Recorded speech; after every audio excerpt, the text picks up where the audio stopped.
কলিজায় লাশ হয়ে গেছে। তোমারে কেউ সালাম দেয় না আজকে। তোমারে দেখলে কত পোলা পান জড়ো হইয়া যায় গো। ও কিবু রে, আমার তুই যাইতেছো গা, তুমি আমার তো কিছু বইলা গেলা না ভাই, কইলেন না। ও ভাই আমার কিচ্ছু বইলা যাও নাই, তুমি কত ভালো একটা মানুষ ছিলা, তুমি আমার কত আদর করছো, কত ভালোবাসছো ভাই। এমনি যাইতেছো গা ভাই, তুমি জান্নাতে যাইবা না ভাই, তোমার জান্নাতে দেখা ভাই।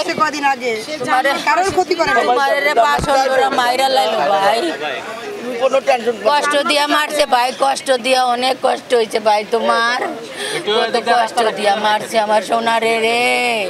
ও লক্ষ্মী, কিছু কইতে চাইছিলা, দেখতে চাইছিলা কারো রে, তোমার সেই সুযোগটা ওরা দেয় নাই আল্লাহ।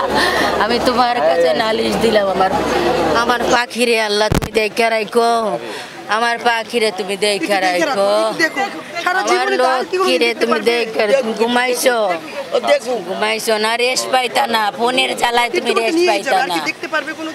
তুমি এত ফোন আসতো, তুমি একটু ঘুমাইতে পারতা না রে ভাই, আমি বিরক্ত হইতাম যে একটু ঘুমাইতে দেস না তোরা, এত ফোন আসে কে ভাই, আর কেউ ফোন দিব না ভাই, তুমি আরামসে শান্তিতে ঘুমাও। লক্ষ্মী, ও লক্ষ্মী শুনো না আমার কথা, শুনতেছো না?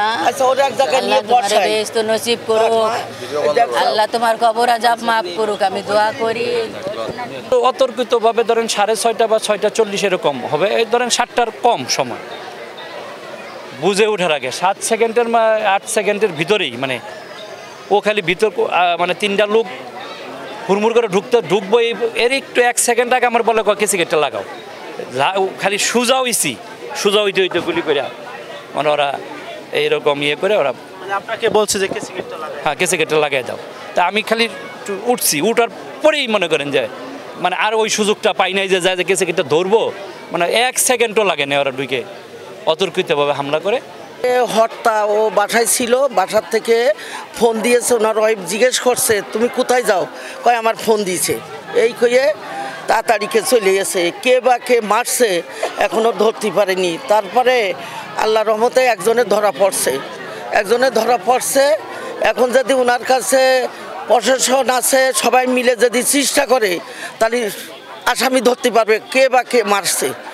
তা সে সত্যি একটা ভালো মানুষ ছিল, এ হজ করে গেছে, বেশি দিন আসিনি, মানে 15 দিন হইল না হজ করে আসছে বাচ্চা কাচ্চা ফ্যামিলি নিয়ে। তো যেই মারুক আল্লাহ যেন তার বিচারটা করে, তার 2টা বাচ্চা আছে, বাচ্চা মুখের দিকে চাইয়ে এইটা যেন একটু শাস্তি হয়, এইটা আমরা সবাই কামনা করি। আর দ্বিতীয় কথা বলি, যখন দুর্দিন সরিষার সরকার 17 বছর ছিল, এখন কোনো ক্ষতি হইল না, এখন আমাদের সামনে সুদিন ভালো দিন, কেন এই কাজটা করলো, কে বা কে করলো? আমার কাছে একটাই অনুরোধ, একে খুঁজে বেরো করে তার যেন কঠিন শাস্তি দেয়, এই ফাঁসি দেয়, আমরা ফাঁসি চাই, তার বিরুদ্ধে আমরা ফাঁসি চাই। কেন এই কাজটা করলো? সারা মিরপুর, সারা ঢাকা উঠোন পাঠান হয়ে গেছে। আজ কিরবিয়ার নাম শুনলি মানুষ, এত সত্যি একটা ভালো ছেলে, কর্মী ছিল রাজপথে, সে যে একটা কত ভালো ছেলে ছিল আল্লাহ ছাড়া কেউ জানবে না। আমরা সব সময় দোয়া করি তার জন্য। আজকে 3 দিন আগে যে কলেজে একটা প্রোগ্রাম হয়েছিল, একসাথে ছিলাম, সে কেক এনে আমার হাতে দিচ্ছে, কয় খালাম আপনি খান, আর তারপরের দিন এই ঘটনাটা ঘটাইলো। তো যাই হোক, আপনারা প্রশাসন আছে, দলের লোকজন আছে, আর আমাদের তারেক রহমান আছে, এরা সবাই মিলে খুঁজে বেরো করুক এই আসামি। আল্লাহ ছাড় দেয়, ছেড়ে দেয় না। পলাই চলে গেছিল 2 জন, দ্বিতীয় যে পলাই যাবে লাল সাদা তোয়াইলে পরা, সে একটা রিক্সায় উঠতে গেছে, রিক্সাওয়ালারও গুলি করছে।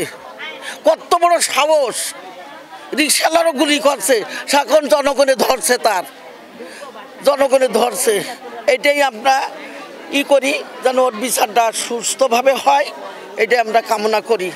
আল্লাহ হাফেজ। ও আমার দোকানে এমনি প্রতিদিনই আসে, প্রায় হঠাৎ 2-1 দিন বাদ যায়। গতকালকে একটু বেশি সময় ছিলেন, ধরেন 12টার কিছু পর আগে পর এরকম আসছে, আচ্ছা অনেকক্ষণ ছিল, তারপর আবার চলে গেছে, চলে বলে যে আমি আসতেছি, তারপর আবার আসছে, আয়সা বলে যে আমাকে ভাত খাওয়াও। আমি বললাম আচ্ছা ঠিক আছে, তাহলে কি গরু তো গরু গোস্ত পছন্দ করে মোটামুটি আমি জানি, তো গরু গোস্তুর বোনা নাই আর ডালা নাই, কোনো আজকে গরু গোস্ত খাবো না। দুপুর থেকে শুরু করলাম আর কি, পরে বললাম যে তাহলে কি খাবা, করলা ভাজি আনো, ছোটো মাছ আনো আর ডাল আনো। তো আনলাম, আইনে দেখলাম দোকানে একটু লোকজন কম, আমি নিজেই প্লেট ধুয়ে আমি সুন্দর করে ওকে আগে দিলাম, দুইজন, ওনার বন্ধু আর ওর একজন ফ্রেন্ড ছিল, সহকর্মী ছিল আর কিবরিয়া ছিল। তা আমি নিজেই প্লেট নিজেই মুছা মাইছা ধোয়া সুন্দর করে বেড়ে আমি নিজেই বললাম যে খাও। পরে খাইলো, খাওয়ার পরে বললাম যে ঠিক আছে তুমি তাহলে চেম্বারে বসো, কারণ আমার দোকান আর প্লাস চেম্বার একসাথে, তো বসো, আমি তাহলে ওই পাশে বসি, তুমি এই পাশে বসো। আচ্ছা ঠিক আছে, এই বসে আছে। তারপরে আমি আসরের নামাজ পড়তে গেলাম, আসরের নামাজ পড়ে আসছি, স্বাভাবিক লোকজন আসতেছে যাচ্ছে, আসতেছে যাচ্ছে, আসতেছে যাচ্ছে, যাওয়া আসার মধ্যে আসছে। তারপরে আপনার ওই মাগরিব পড়তে গেলাম। এখন সংক্ষেপে বলতেছি, মাগরিব পড়ে আইসা আমি আবার সারাদিন একটু চাপ কম ছিল আমার দোকানে, মাগরিবের পরে একটু চাপ, মোটামুটি চাপ হয়েছে। তা আমি ওই যে একটু ব্যবসার ইয়েতে ছিলাম আর কি, লোকজন আসতেছে, কথা বলতেছি, আর ওরও লোকজন আসা যাওয়ার মধ্যে আছে। অতর্কিতভাবে ধরেন 6:30 বা 6:40 এরকম হবে, এই ধরেন 7টার কম সময়, বুঝে ওঠার আগে 7 সেকেন্ডের 8 সেকেন্ডের ভিতরেই, মানে ও খালি ভিতর মানে 3টা লোক হুড়মুড় করে ঢুকবো, এর একটু 1 সেকেন্ড আগে আমার বলে কেসি গেটটা লাগাও, খালি সোজা হইছি, সোজা হইতে হইতে গুলি করে মানে ওরা এইরকম ইয়ে করে ওরা আপনাকে বলছে যে কেসি গেটটা লাগাই, হ্যাঁ কেসি গেটটা লাগাই দাও। তা আমি খালি উঠছি, উঠার পরেই মনে করেন যে মানে আর ওই সুযোগটা পাই নাই যে যায় যে কেসি গেটটা ধরবো, মানে 1 সেকেন্ডও লাগে না, ওরা ঢুকে অতর্কিতভাবে হামলা করে ওরা মানে চলে, একজন দৌড়ে পরে জনগণ ধরছে, আর ও পরে ছিল, পরে আমরা ধরে ইসলামিয়া প্রথমে নেই, পরে সরোয়ার দিতে, তখন আল্লাহর ইচ্ছায় দুনিয়া থেকে বিদায় নেয়, আল্লাহ পছন্দ করে নিয়ে যায়, এই এতটুকু। উনি এমনিতে সবসময় আপনার এখানে এসে? আমার এখানে একবারে সবসময়, এটা আজকে না আজকে ধরেন প্রায় 27 বছর ওর সাথে সম্পর্ক, 27 বছর ওর সাথে আমার অনেক স্মৃতি, অনেক ভালোবাসা। ইনশাআল্লাহ আমাদের এই 27 বছরে একবারও আমাদের সম্পর্কে ফাটল ধরে নাই, কেউ বলতে পারবে না। একদম 27 বছরে আমার কিছু হইলে ও আমাকে বলতো যে এটা তুমি করো না, এটা তোমার জন্য ভালো না, তুমি বেশি বুঝো, এতটুকু বলতো। বাট 27 বছরের মধ্যে কখনো আমাদের যে একটা মনোমালিন্য হয় নাই, অনেক আর ইনশাআল্লাহ মানে আল্লাহর কি এই যে এই স্বাধীনতার নতুন যে স্বাধীন হইল, এরপরে থেকেও প্রতিদিনই মানে আছে। আর আগে তো এই 17 বছর জেল জুলুম অত্যাচার, ওর স্বচ্ছ, ওর মতো সৎ ছেলে আপনি এখানে এই রাজনীতিবিদ অনেক আছে, কিন্তু ওর মতো পাওয়া দুষ্কর আমার মতে। ওই যে আমার সাথে শেষ শুধু অতটুকুই হয়েছে,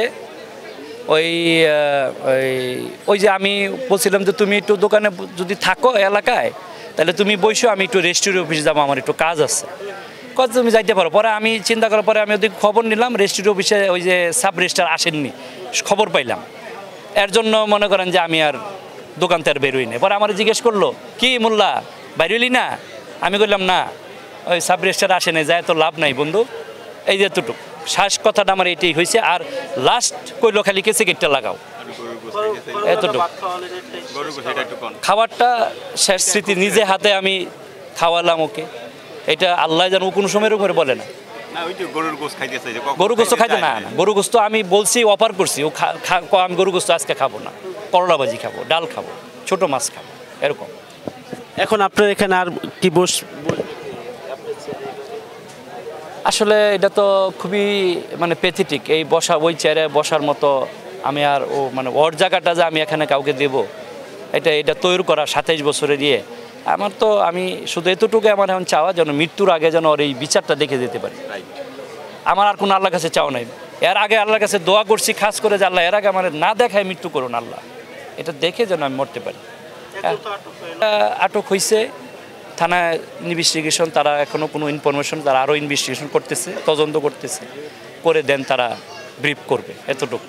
সব জায়গায় তো ঘটনা হইতেছে, প্রতিটা জায়গায় ঘটনা হইতেছে, এর খুন করতেছে, ওর খুন করতেছে, কারা করতেছে? এটা করতেছে সরিষার সরকাররা। এই যে যে আমলিক ক্ষমতা যারা আছে, আমলিকি নেতারা করতেছে সব। এটা ষড়যন্ত্রের মাধ্যমে দেখছে ভালো দিকে আসতেছে, আমাদের ক্ষমতা আসবে ইনশাল্লাহ, এই কারণে ষড়যন্ত্র হিসেবে মারছে যাতে না আগতি দেয়। তেমন আল্লাহ দিলি সামনে আমাদের নির্বাচনের এখন তো চতুর্থ কি উতাল পাতাল শুরু হয়ে গেছে, ঠিক আছে? এই কারণে এটা ষড়যন্ত্র।